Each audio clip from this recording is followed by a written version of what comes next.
Oh,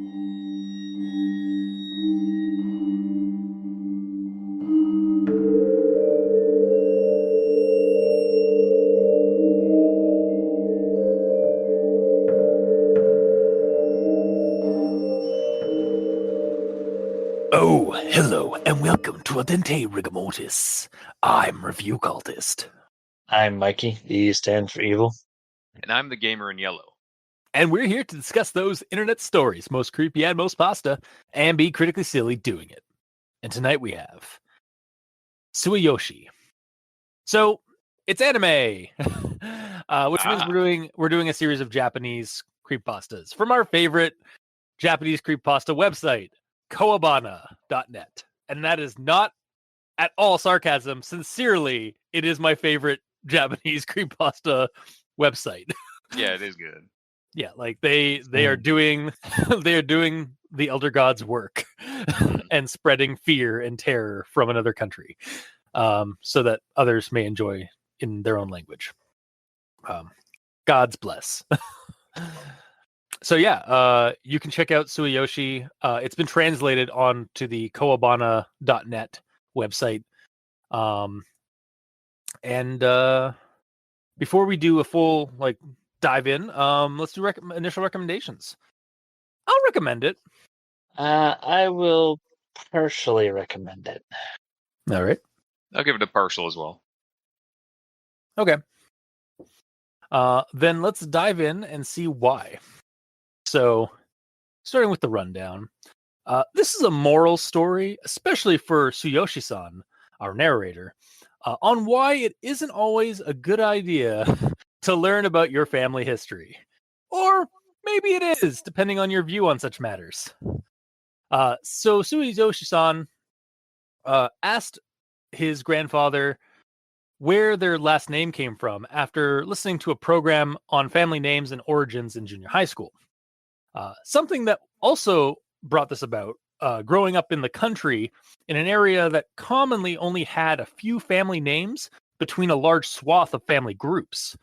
Only one family had the Sueyoshi name in the area, that of our narrator. Granddad, rather nervous about this line of inquiry, eventually tells Sueyoshi-san about their name and where it came from. So, back in the old days, the family lived in a mountain village that was dying of famine until they consulted a shaman who gave them a ritual to ensure bountiful crops. The next day, what? Oh, that was supposed to say family, but for some reason I put in daily. The next daily to drop. The next daily mission that they had to do. Yeah. The next family to have a legitimate child would need to sacrifice that child, cutting their head off, tying the body to the top of the highest tree, and burying the head at the base of that tree. This worked. The other way around. I thought it was the other way around. No, I'm pretty sure it's the body that gets tied up. I'm pretty sure it's the body. Yeah, the body at the highest point of the tree. Yeah, you're right. For some reason, I thought it was the other way around. Does that ruin your entire notes and stuff? Yeah, I'm gonna not recommend it now. God damn it. Yeah.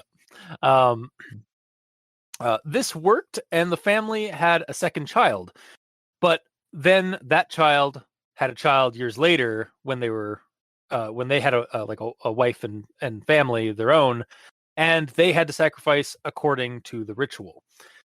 This went on for several generations, with the first legitimate born child of each generation in that family having to be sacrificed, until one generation decided not to do that. Afraid that of what this might mean, the villagers consulted a shaman, and they stated that the curse that accompanied the ritual would afflict the family moving forward if they didn't perpetuate the ritual. Surprisingly, the crops didn't fail in the village moving forward, but every firstborn of that family would perish young or die stillborn. And this went on until the modern day. The family took on the name Sueyoshi as a way to honor the dead children of the ritual. So Sueyoshi-san is the next firstborn legitimate offspring in the line, but hasn't died yet. His younger brother, in fact, is married and has a child. He figures his life is owed to the fact that his family being very overprotective of him as a child is what helped him grow up and survive whatever this was. Though he can't shake this pain in his neck that's popped up recently. He's hoping it's all in his head. Finn. Joke's on him. It's actually in his neck. What? Said the pain's in his neck. It's not in his Oh, okay. I thought you said like pain is in his Mac. I was like, what? No. Okay, I just misheard. I'm sorry. It's fine. Yeah. So with that out of the way, I suppose we move on to everyone tolerates the grammar inquisitions. At this point, I've got a couple. Gonna start with this one here. Well, this is related to you too, after all. So the second two needs to have two O's. Because it's like, well, this is related to you too, after all. But as it is, it's just a singular two. So If he's talking to two people, then it should be TWO. But he's not. but he's not. That's the thing. Well, me and Gamer both just came at you with that. It's like, no, you're wrong. You're wrong, and I hate you. Yeah. But if that's the case, then yes. Yeah, but it's not. But if it is, yes. But if not, no. Die in a fire.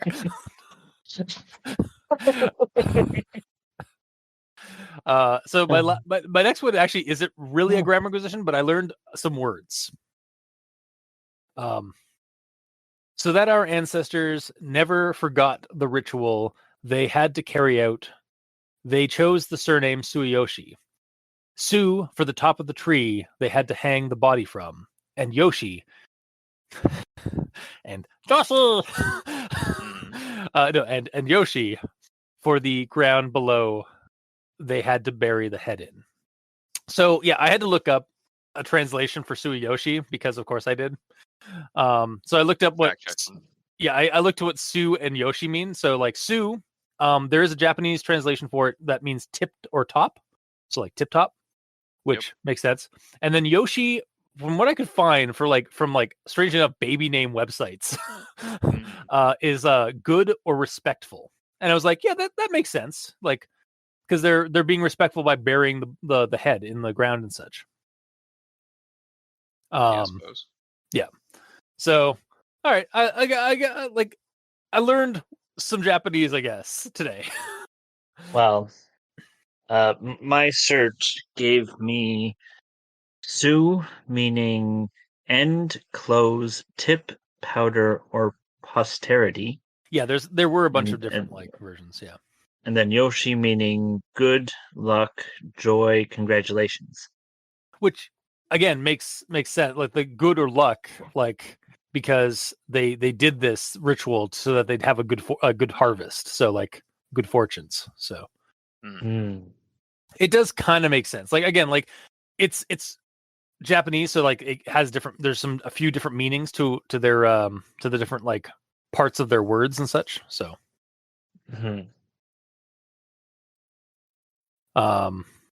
but I will actually relinquish. That's actually a good segue. Relinquish my grammar acquisition and hand the torch off to Mikey. The E stands for evil. All right. Well, I have a conjunction junction. Ooh.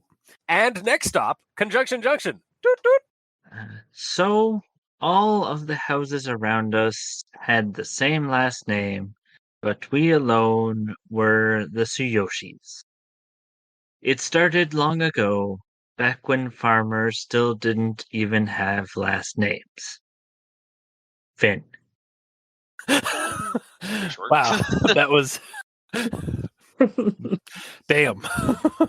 Didn't even have time for that to get ridiculous. Yeah, that's just informative about Japanese historical like rural family names.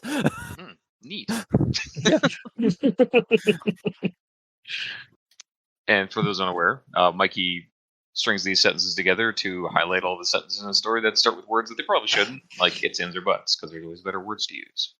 Even when there's only a few of them. Yep. All right, Gamer. That's me.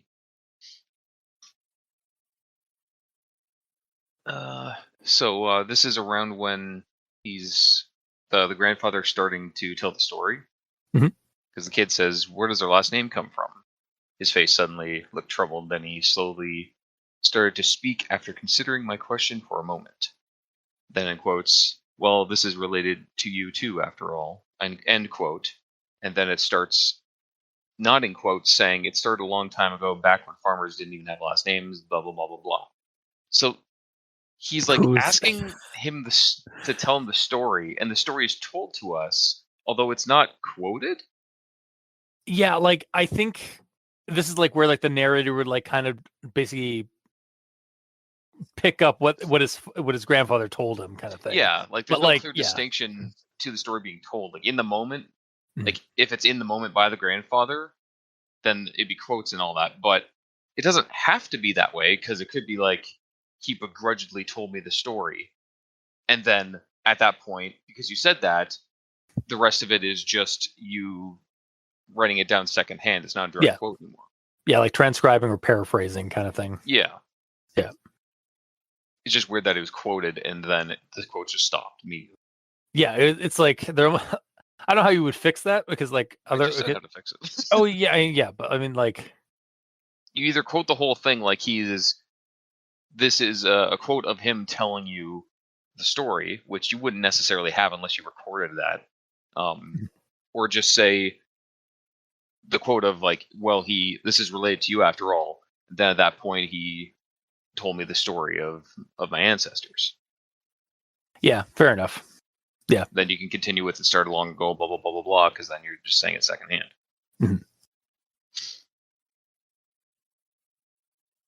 Then I'll move on to my next one, which is kind of similar. This is in the story. Well, obviously, I mean, it's during. It doesn't. Goddamn. If you wish for a bountiful crop, the shaman said, then once a legitimate child is born in the village, you must cut its head off, tie the body to the highest point of the village, and bury the head in the dirt. That's in quotes, and then not in quotes says, then he continued. Then in quotes again, once you begin, you must sacrifice one legitimate child for each generation, blah, blah, blah, blah, blah. So my problem here is, it doesn't really have to say, then he continued, because it's not like he stopped the story to answer a question that Nair gave him. He's already telling the story. You don't need to continue when you're already going. Also, is that to restart it?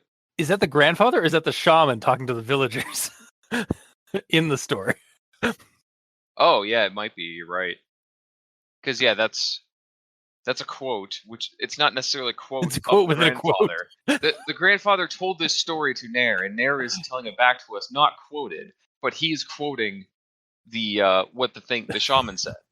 The grandfather. So the shaman is getting quoted by the grandfather, who's getting quoted by he's Sueyoshi-san. not being quoted though. The grandfather's no, he's not. But like, well, no, like he technically is, because our narrator is like kind of it's paraphrasing, not quoting, but yeah. It's like retellception. Yeah, but either way, whether this is the grandfather saying it or whether this is in relation to the shaman saying it, it's not really necessary, because there's nothing to break up what he just said, because he just said he was just talking about the ritual and things you have to do. You have to body to the highest point of the tree, bury the head. Once you begin, you must sacrifice one legitimate child for each generation. You don't need to have that little break in there, because there was no like pause for effect, or something like the villagers all gasped in horror of what they had to do.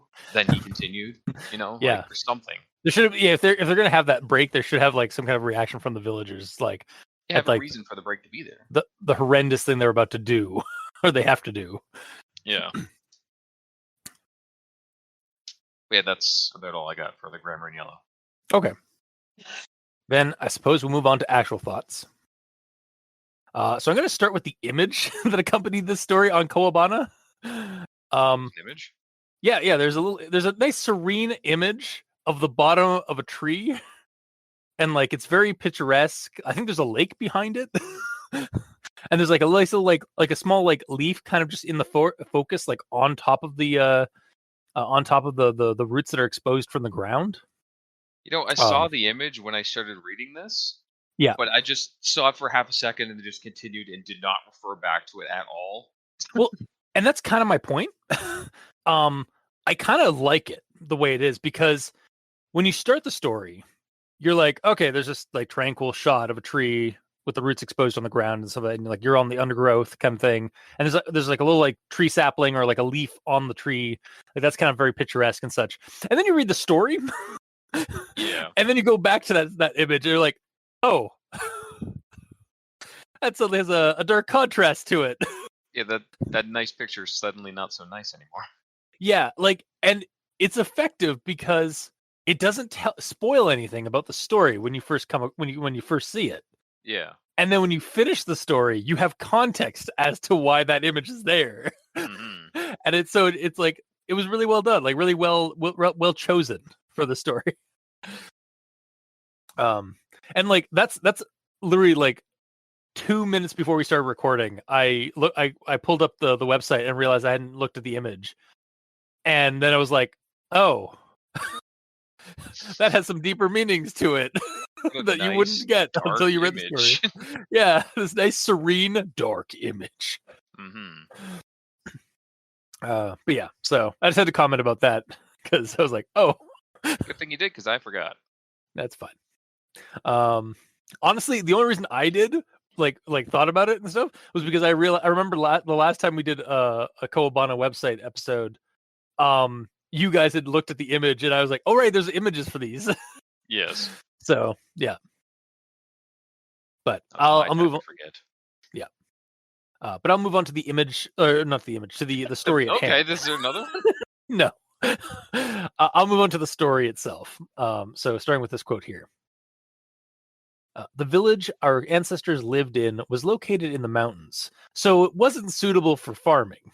People made their way, getting enough food for themselves, and that was it.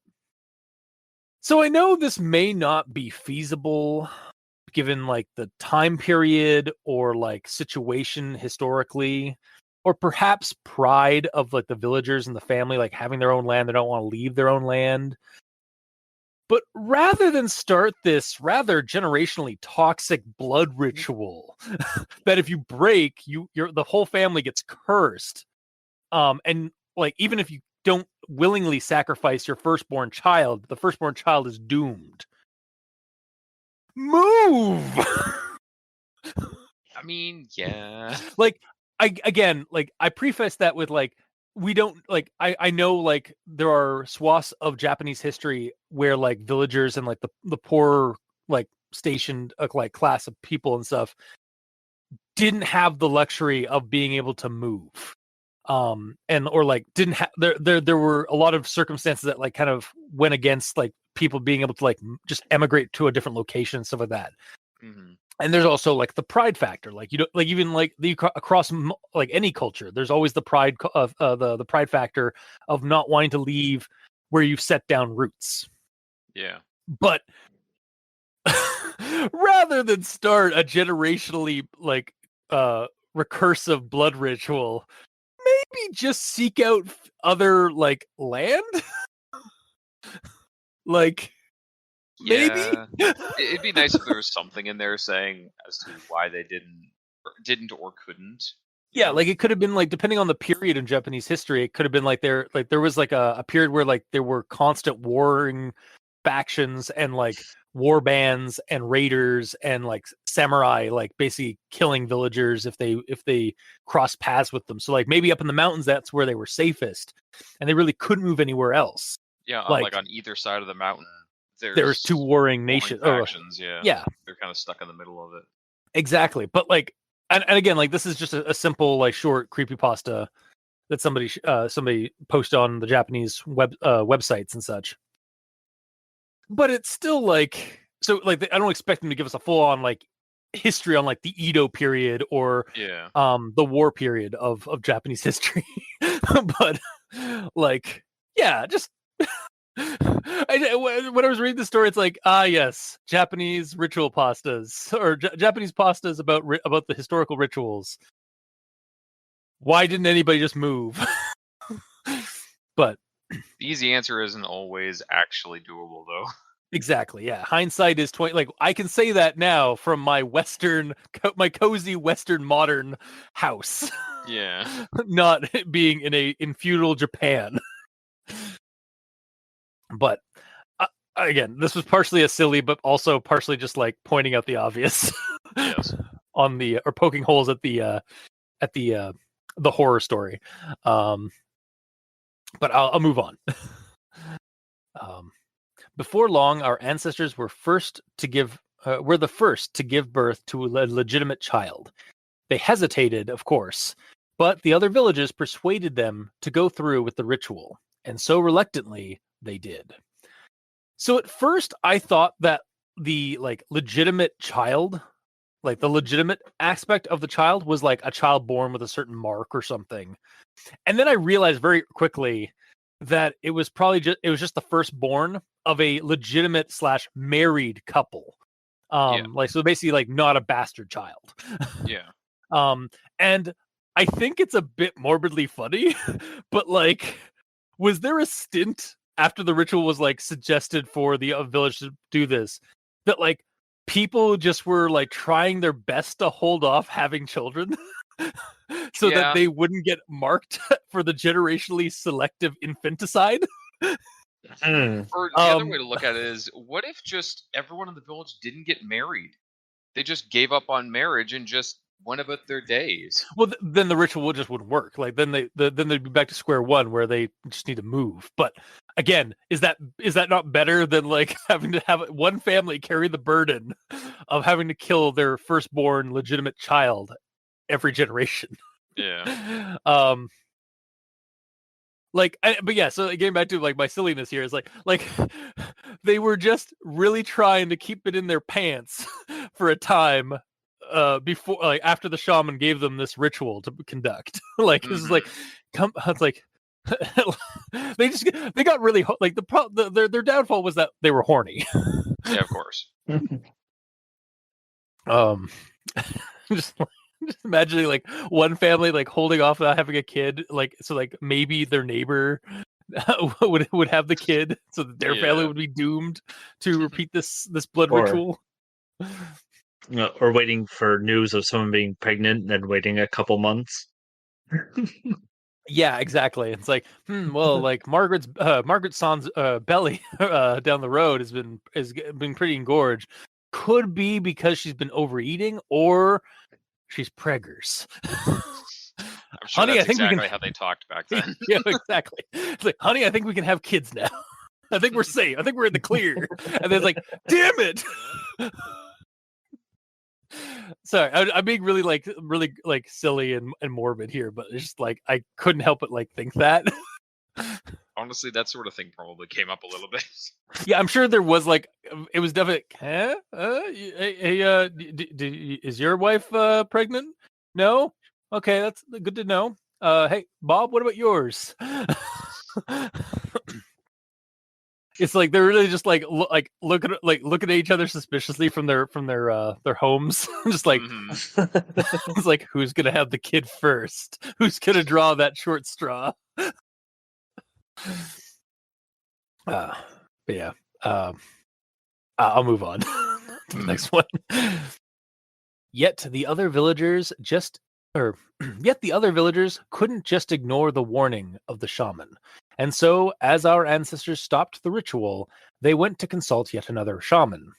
The curse from this ritual is incredibly strong and difficult to break, he said. Even if we can break it, the malice of the children sacrificed will continue to plague their family for generations to come.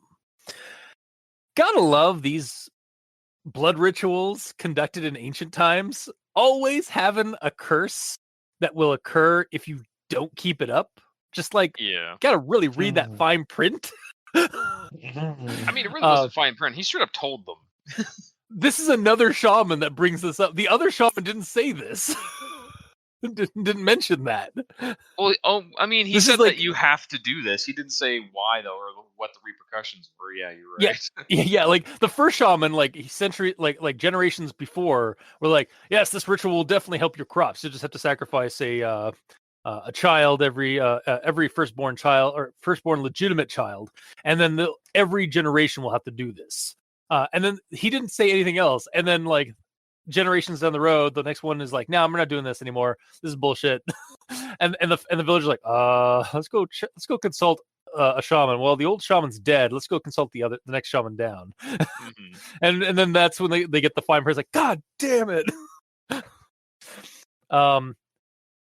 Now, that aside, if I were the souls of all the children who had been sacrificed for generations in this village from this family, so that this village could survive famine and such, I would be pretty ticked off at my descendants for pissing on my sacrifice. Like, it does kind of feel like an unfair, vicious cycle for the living, and real disrespectful if you stop for the honored dead. Yeah, because then their deaths mean nothing, right? They're like, it's like so I imagine like the Sueyoshi family, like they're getting their it's like, well, yeah, like all these angry spirits are like plaguing them. It's like, yeah, sorry, we don't want to keep doing this and like have to. We'd like to live. How about we give you a bronze prize of we'll name our we'll make our last name to honor you. Would that help? And the children are just like, no. No, the children are like gaga goo goo. Damn it, we need a translator. Yeah. If only we had a firstborn child. But yeah, it's just like, again, I love these blood rituals that we see from like Japanese creepypastas, because there's always like a horrible curse. It's always like something horrible and recursive, and like there's just no happy ending. never a good like a good turn. Of course, it's recursive. It's a curse. Recursive. Yeah, that's true. But I mean, the ritual itself is also recursive because you have to keep perpetuating it. Yeah. And then, so this is my second last one here. I'm the oldest son, though, and I'm still alive, although unmarried. And my younger brother is married with a child. So maybe the curse has now been broken, or has been broken now. Wait, was this story recently like transcribed and told, or like told to the like wherever it popped up on Creepypasta on like on a website? As in, you recently asked your grandfather about the name after having an interest in it from junior high school? No, he asked in junior high. He asked in junior high, so now we're getting it later, I guess? Yeah, he 'Cause, got like- the story a while ago, and then he's still alive. Yeah, like, So yeah, like it doesn't say it really like in the story. Like it's very vague about it. But because when I got to this part, I was like, wait, weren't you like in junior high school, and your younger brother is married with children? yeah, honestly, I had the same thought, but Okay. then Yeah. I realized that I looked back, and it says when I was in junior high school. Yeah. Okay. I So this asked story this. was. So he could be 85 years old right now, for all we know. Yep. Yeah, or like Yep. maybe in his mid, like he could just be an adult now. So Yeah, I know. But that's I'm the saying story, like yeah. there's no real time frame. Yeah.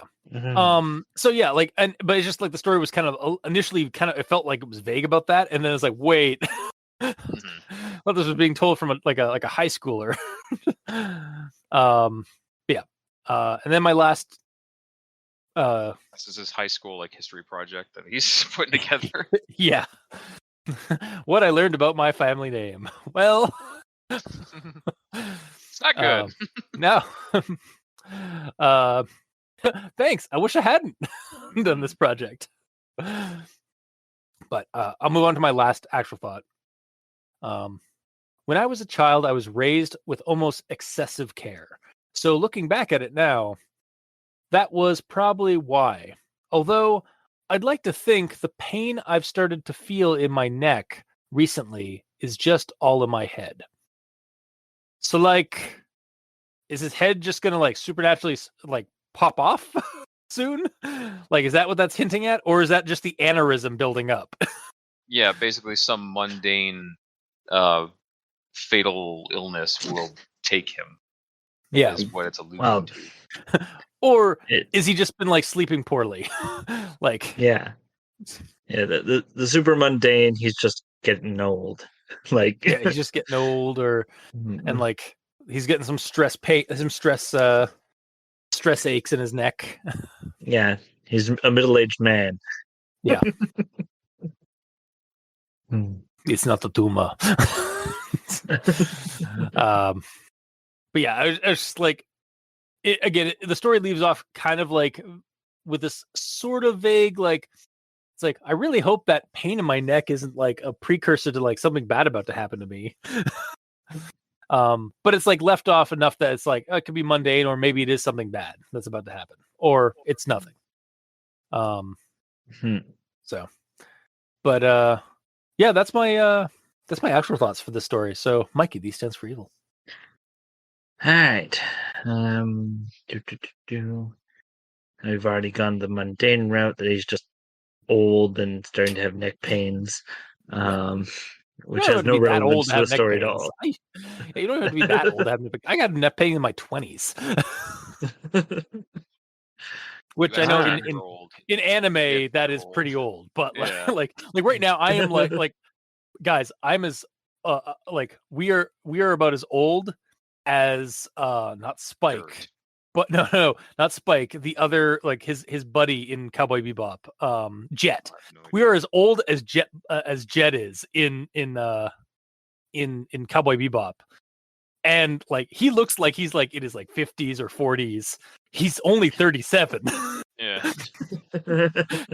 Like Spike, I think is like the grave already. Yeah, like I think Spike is like 24 or 25 or something like that. And then like Faye is like supposed to be like 20 or like 18 or something like that. So it's ridiculous, the anime aging process. Mm-hmm. But I digress. Sorry, Mikey, continue. What did you do?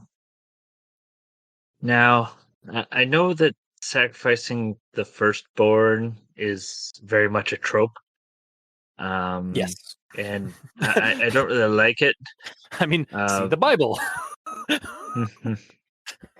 Like, why can't they sacrifice goats like the civilized world? Wow. It's slightly more civilized. Like the civilized world.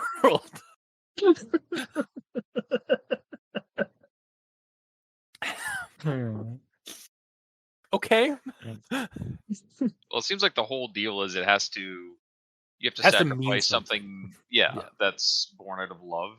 Yeah, it's not simply like a blood sacrifice. It's something that has to be like precious to the humans who are like in the village and like dealing with this. So yeah, and also an issue with sacrificing the firstborn is that whenever this whole thing started, like they didn't have medicine or a lot of the stuff we have today.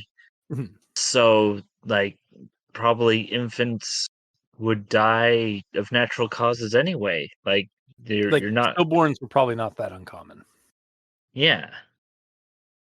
And the mother of the child passing away after giving birth. Yep. Because like so if the firstborn had to be sacrificed and the mother died, then there would be no secondborn, thus that's the end of the line.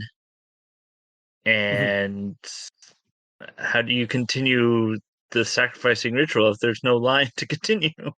Well, assuming that is also like, what if the ritual itself is keeping the mother alive so that they can't have a second child, so that they can have a family and stuff like that. Like it might be that the ritual itself is perpetuating it too. Yeah. Like it's ensuring a good crop in more ways than one. Mm-hmm. Yeah, that makes sense. Oh. I'd buy that. Yes. And interestingly enough, I recently watched an anime that has a firstborn child curse. I really thought you were going to say. Um, Interestingly enough, I recently have sacrificed a firstborn child. I'm sorry, Mike. We didn't even know. Why weren't we invited to the wedding? Yeah, it's all coming around. So the anime was called Dororo. Oh, nice. Yes. Yeah. So basically, the feudal lord or whatever of the region makes a deal with 12 demons to give the land prosperity, so he can keep his um, citizens alive and have flourishing harvests and whatnot. Mhm. But he has to sacrifice his firstborn, Hmm. and his firstborn gets born, and the demons take away his body parts. So he doesn't have any legs or arms or skin or eyes or ears. Whose body parts? Um, like he's literally just a flesh ball. Who? Oh The God. child or the man? The child. Okay. Uh, and they explain in the anime that it's because one of the demons wasn't strong enough to finish off the body. God damn. So anyway, the surprisingly the kid survives. That poor child. And befriends basically a guy who makes prosthetic limbs. Okay. So he has like prosthetic arms, prosthetic legs, um, and he starts demon hunting when he gets to like 16 years old. That's pretty cool. And then I'm looking at I'm trying to find images of Dororo, and I can't tell. Like, can you tell that they're prosthetic? Oh my God. Oh, okay. No, um, you really can't. It looks really hard to tell that that the limbs are prosthetic. yeah, like they're basically they're so well made that you can barely tell because they're just a gray that's he's as white as anything. Yeah. So the only way you can really tell is when you look at the joints and go, "Oh, that's not right." Nope. But yeah, he can take off his arms and he has swords. Yeah. I'm looking Nice. at I'm looking at some images where he like just pulls off an arm and there's like a blade. Yeah, which helps him for demon hunting. Of course. And then when he kills the right demons, he actually gets some of his parts back. Nice. What So about he's when he kills the left ones? Well, when he kills the left ones, then nothing happens, unfortunately. He Oh, just okay. kills the demon for yeah. because they're there and he doesn't know which ones have his parts. So I see. Okay, so Left Town is in hell. Got it. Or Japan. yeah, we don't talk about the left side of Japan. Oh God.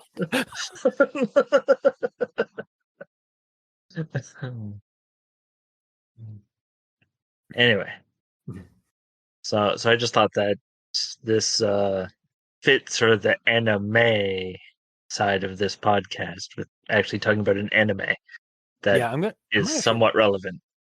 Yeah, Somewhat. It's very relevant. it is very relevant. I might again like this is the year of coincidences. Of just like coincidentally like checking out something that was similar to what we're reading at the Yeah, it time. kind of seems like that keeps happening. Yeah, I actually hadn't. When you said Doro, I thought it was something else, but then I looked it up. I was like, oh, this is not something I've heard of. I may actually have to check this out. Mhm. Um, Yeah, it's pretty good. So, nice. but yeah, Won't he be getting So worse that's and worse at demon hunting the more body parts he gets back? Because he won't have like blades in his arms and such. well, spoilers. He doesn't get his arms back until the end. Oh, Okay. But he does get worse slightly because suddenly he has hearing when he never had hearing before. oh wow. So, So I had to bring this up. An interesting thing about Dororo, it's originally an Astro Boy style manga by Astro Boy's creator Osamu Tezuka. So I'm looking at the anime, which is like this edgy, like kind of teen, kind of samurai character, or samurai character, and then you look at the manga, and it's just like this like cute 1960s style like cartoon boy with a sword. It's like really like different styles.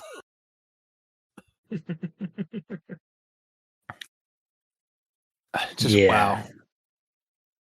Yeah. The difference between Mushi Productions and Mappa. Those being the two production teams that did the 1969 anime adaptation and then the more recent adaptation. I figured as much. Yep. Mm-hmm. Anyway, that's into my actual thoughts. Nice. May I honestly have to do an anime rigor mortis now after I check out Dororo. Because you're way into it now already. It looks really interesting, and yeah. But all right, gamer. Mm-hmm. So before I started even reading, based on the title, I'm like, okay, incoming Mario creepypasta about a female Yoshi named Sue. Wait, it's not? Oh, okay. No. Then it must be about Yoshi who like did some crime, or he like stole some stuff and now he's being sued. But no. Sueyoshi. But no, Yeah. It's not Mario. Damn it. That's fine. So in the ritual, when it says like the first legitimate child and of each generation after must be sacrificed. Yeah. When the way I first read it, I thought that meant the first family that has a child of that generation is the one that has to do a sacrifice. Yet the way that the story goes, it's implied that because their family was the first to have the child, their family line is the one that's cursed, even though it doesn't directly say that in the ritual at all. Yeah, that's there's a little bit of there's some vague, there's definitely some missing fine print about this ritual. Because yeah, that's what I was thinking too. And then about halfway through the story, it's like, oh, okay, so it's one family gets fucked over because they were say that, but because they couldn't keep it in their pants. One family gets fucked. Pretty much. Yeah.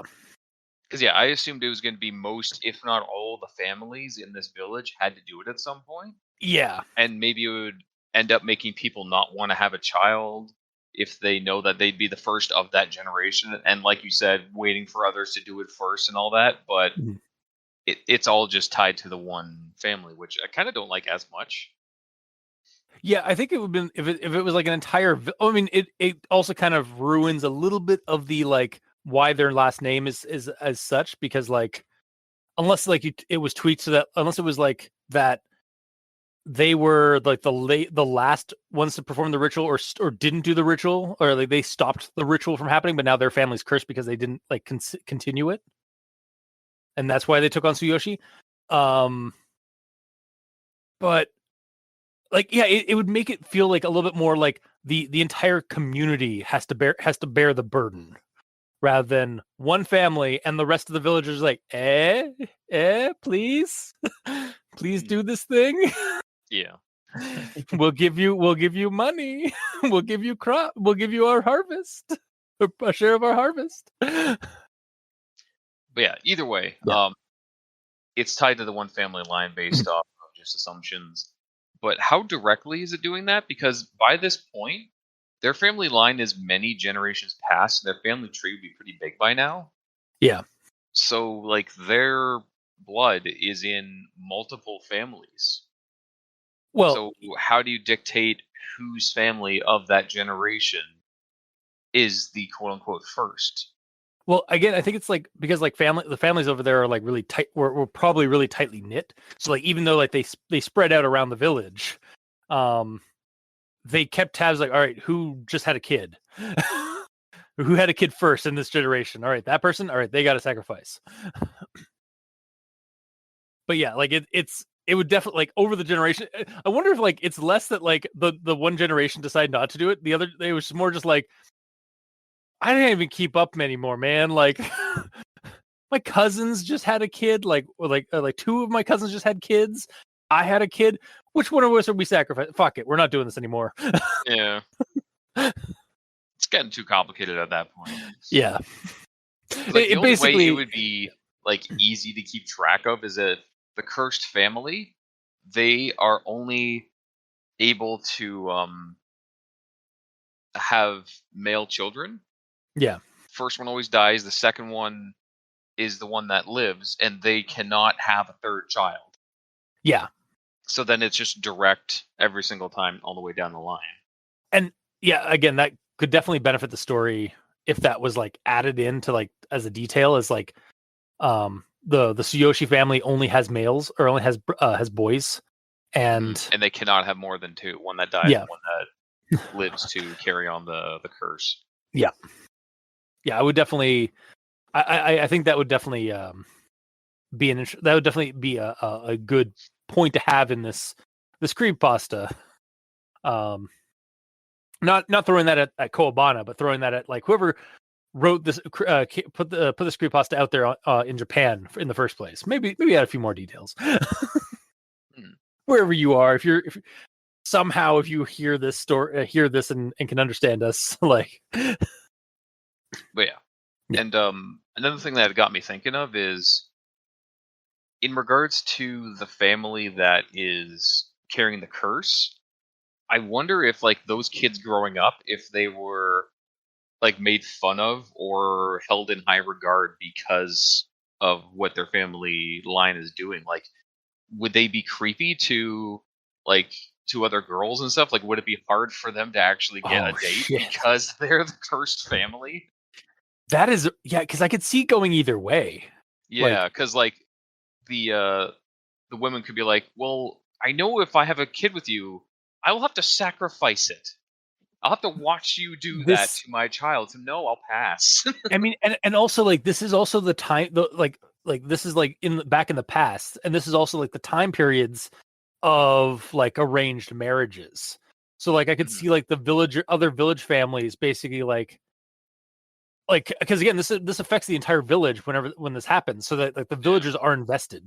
They've persuaded this family to do this every generation.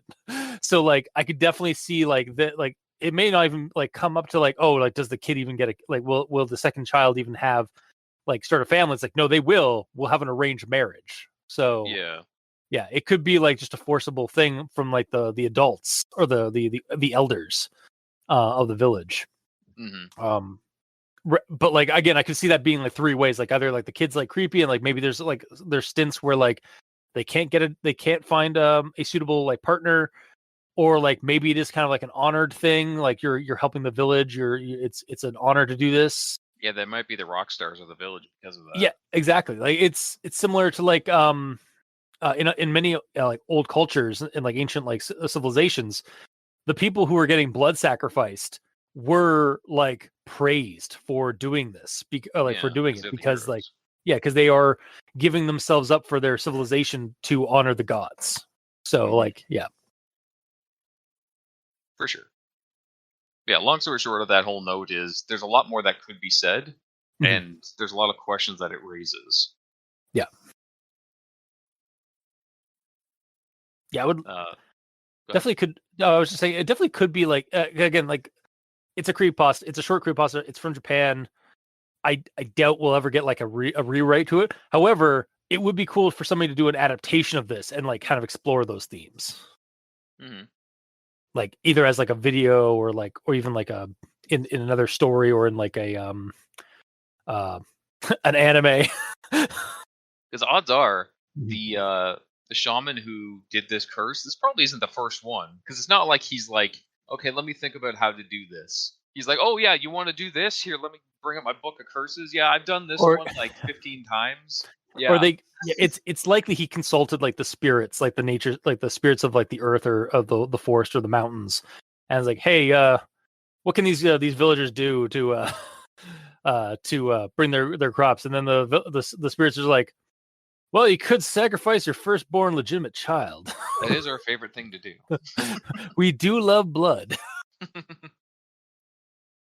But yeah, odds are they're not the only village that would have needed this. So Yeah. this could be looked over again at some other village, some other family line, but they still had to go through the same sort of thing. Yeah. But it could be fleshed out with more detail or what have you. Mm-hmm. Could be an entire Vossen game. Yep, it could be. What happened? Like, how does the curse manifest? Maybe the curse manifests as a vengeful spirit or something. So, or maybe you're having to deal with the spirits of all the dead children that are like now rampaging, like are like ravaging the family. Yeah, like there is actually in Vossen. We're back to Vossen. It's the year of Vossen. In the Vossen book, and both in the art book and the and in the folklore and also the RPG, there is a thing called a myling, which is basically the spirit of a stillborn child that was never named. And they come back and they cause havoc for like the village or the people around, like where until certain things are met to like appease it. And I mean, this is basically, you could definitely have like a Japanese analog to that, effectively for this, with the children being kind of weird, the spirits of the children being pissed that they aren't being respected, or their hard sacrifice of being sacrificed isn't being appreciated anymore. Yeah. So, yeah. Mm-hmm. And for those that don't know what we're talking about, Boston is a tabletop RPG that we've started playing here and there. Yes. On One Less Some people Die. might not know what the hell you're talking true. about. That is true. Yeah, these things. That's true. Yeah, and Vossen is it's an RPG. It's based off of it's basically monster hunting in Nordic Europe, in Northern Europe, and like using folklore from like Scandinavia. However, there isn't a supplement for it that allows you to be a monster hunter dealing with yokai and yurei in Japan.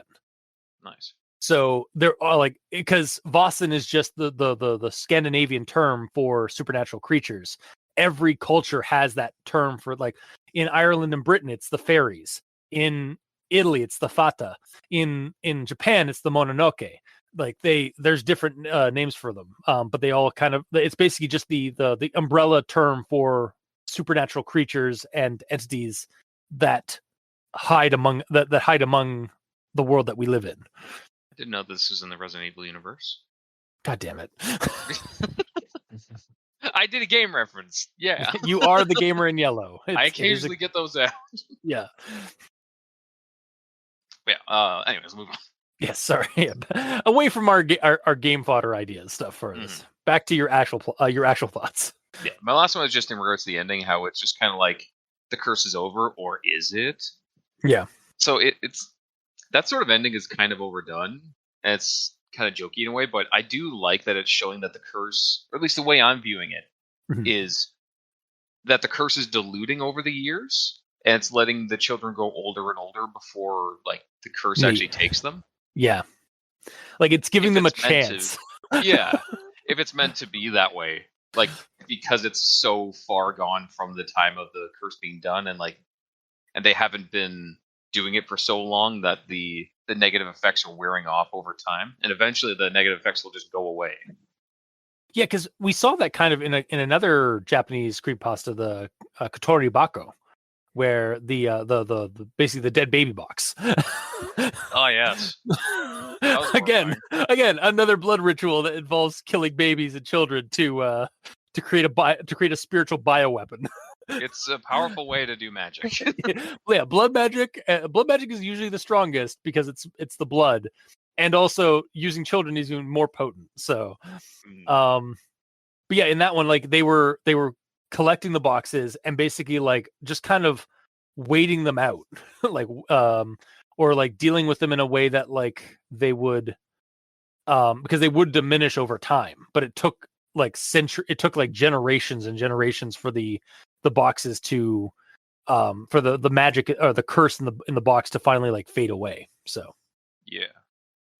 it could be a similar situation with this. Mm-hmm. I like to think it is, anyways. Yeah. Okay, that's all I got for minutes. Okay. Then I suppose we move on to final thoughts.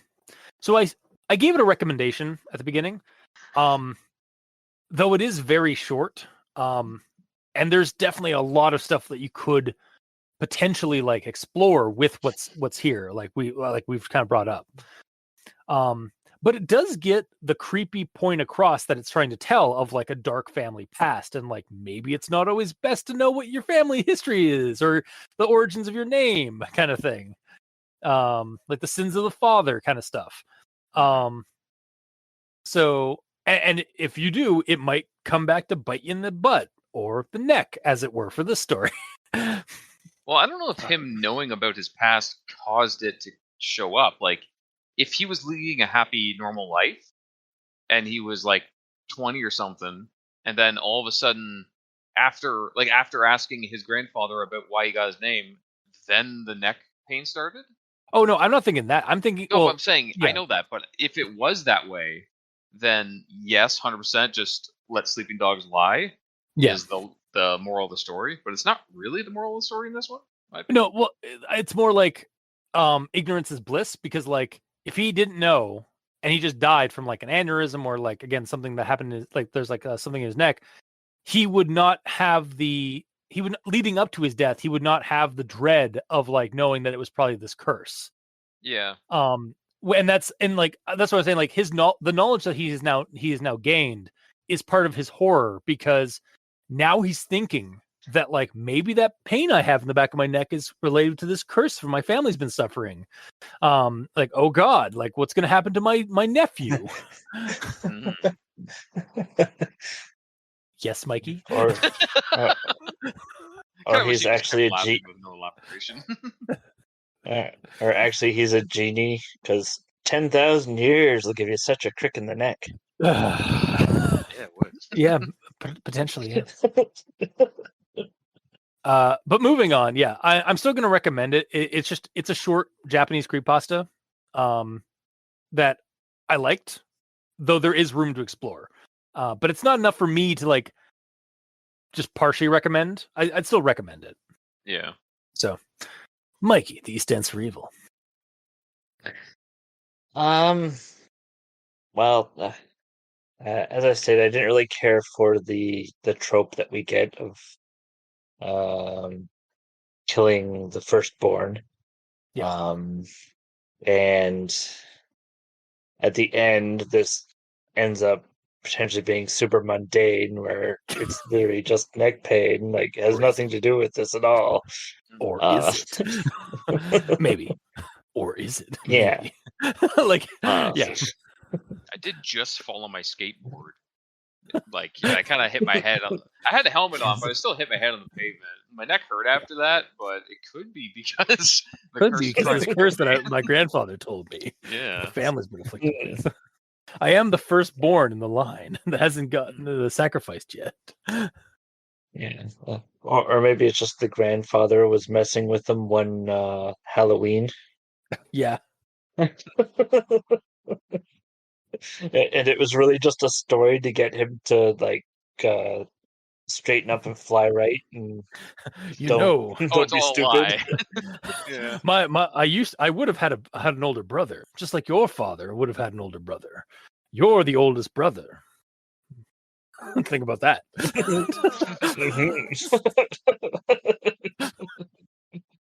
Yeah, that'd be funny. Like this entire story, like this, like whoever wrote this, like assuming like again going into like the story, like into the world of the story, it's like they're posting this, thinking that they're like cursed, their family curses, but it's all just like their grandfather just like telling them a scary story, and he just over believed it. Yeah. Yep. Grandfather, after traumatizing his grandson, I did good. That boy's gonna turn out all right.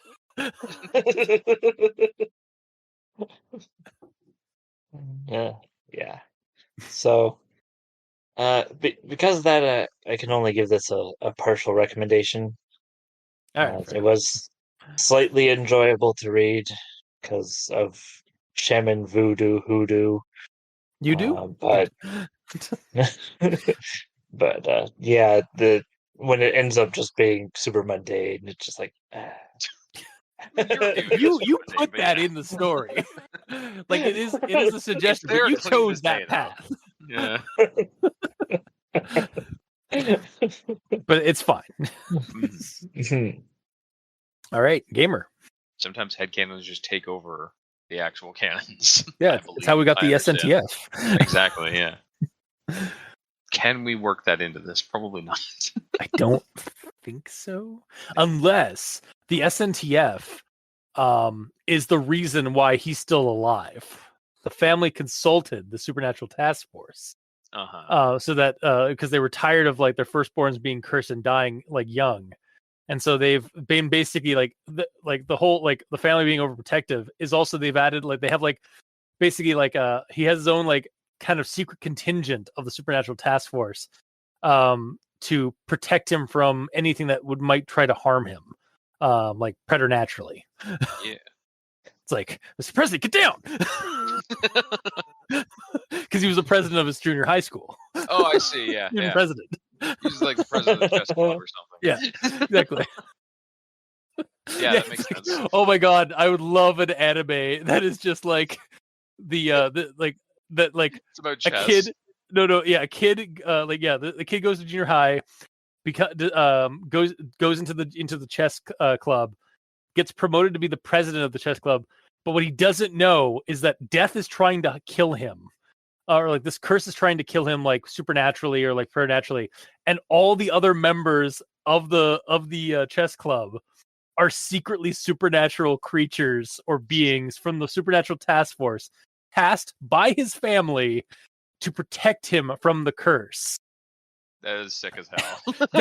It's basically like a combination of the melancholy of Haruhi Suzume and um Tenchi Moyu maybe, and like Princess Mononoke. As I'm like looking at my shelf of anime. Some of these have to make sense. Maybe a little bit of maybe a little Inuyasha in there too. But yeah, like basically it's like a creepypasta version of the melancholy of Haruhi Suzumiya.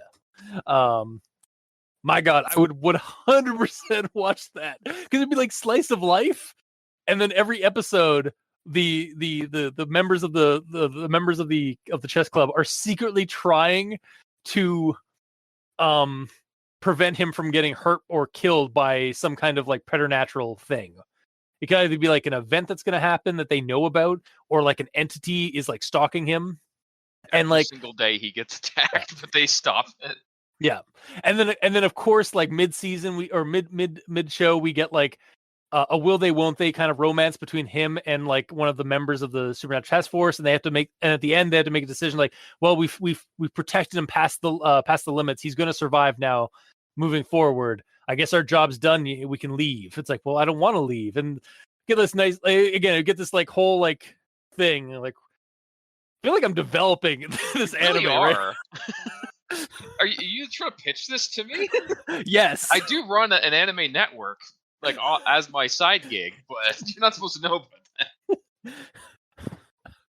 Oh man, I should throw this over to the Kame House Party guys, or Think Too Hard About Anime, and see what they think about this anime pitch. It does sound. What would the title awesome. be? It had to be like has to be something chess related. Yeah. Protect the king. Yeah. Yeah. Yeah. That's yeah. so good. Wow. It's gotta be. There's gotta be something else. It's gotta be like something. It's gotta be like a little bit more like because animes are always like have this like weird like kind of like names to like titles to their animes and stuff like that. So it's like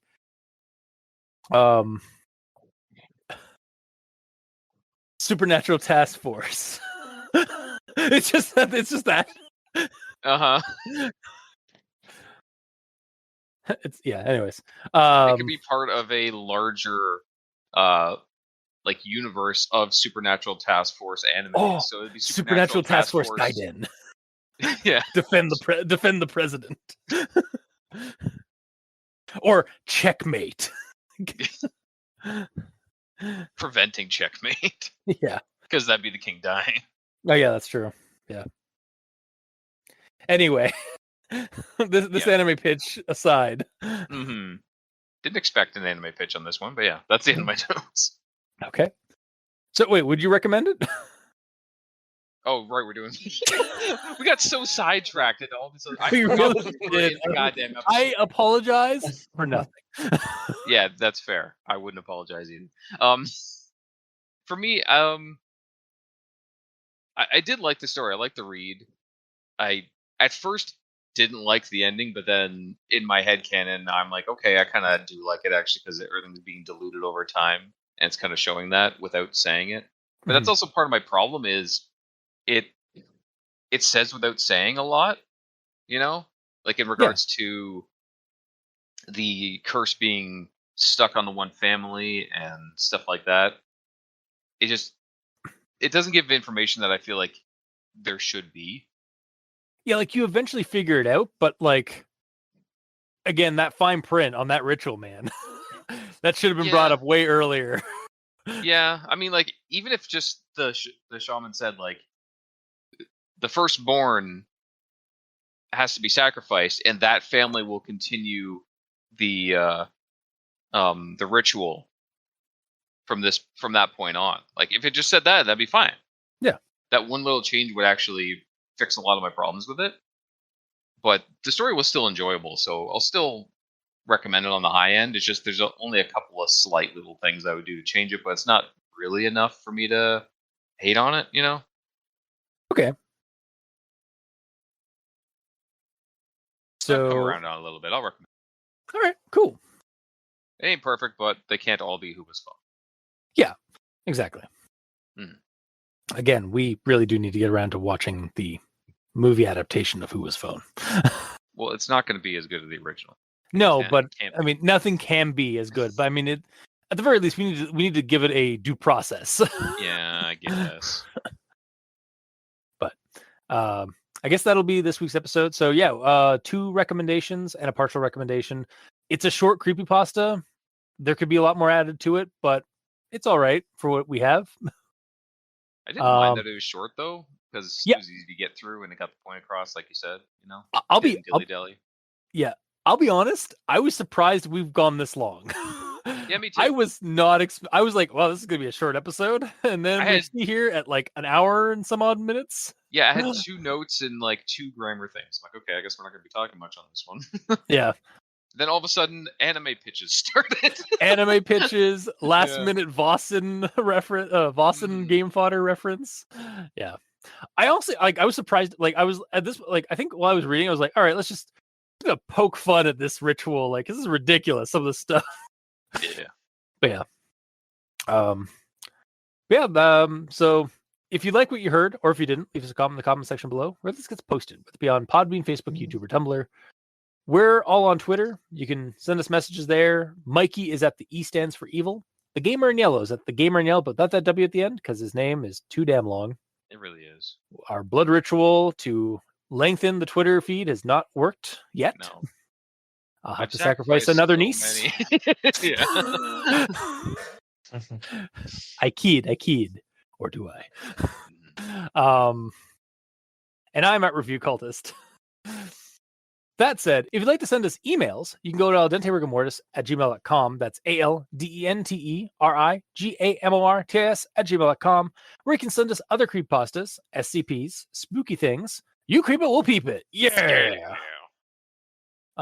And if you'd like to help support our show financially, you can go to Patreon. Look up Al Dente Rigor Mortis and select the backer tier you'd like to support us at. We have $2 and $5 tier with special episodes, early access, extra content. To our patrons that are helping support the show, thank you immensely. You're helping keep those hosting bills at bay. And as always, we very much appreciate that. And to our listeners and the authors and the translators of these stories, thank you immensely, because without your listenership, it would be like screaming into the void. And without somebody writing this and posting on a Japanese website, and then Kowabana website taking this story and translating it so that English reading audiences could appreciate it, we really wouldn't have much of a show, because we'd have nothing to talk about. It would literally not be able to read the story, or we'd have we wouldn't have access to it. So thank you. Until next time, I have been your host, Review Cultist. And my King D's stands for evil. And I'm the gamer in yellow. And this has been Al Dente Rigor Mortis. Sayonara, and sleep well.